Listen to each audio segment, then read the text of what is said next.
Guys, this is my 162 video vlog. At dito ako November November 9 year 2025. At Sunday nagsimba ko, pinilit ko para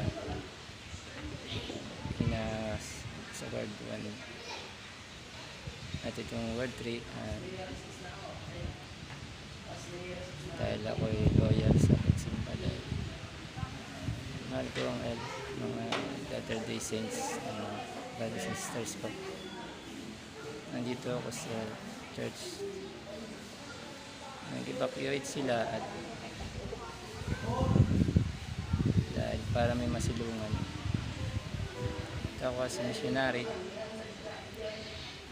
may tutulungan na akong sister na mabigyan ng face mask man lang.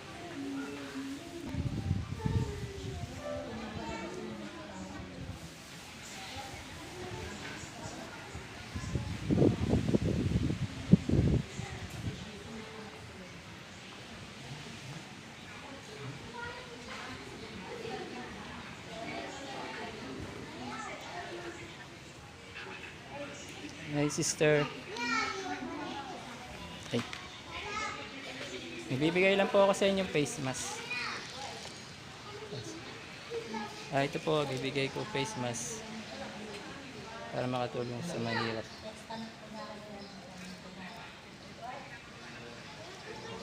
Mga na stranded na evacuee.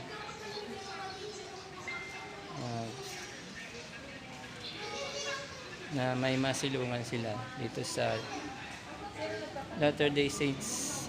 Kaming mga matutulungin kami ang mga missionary at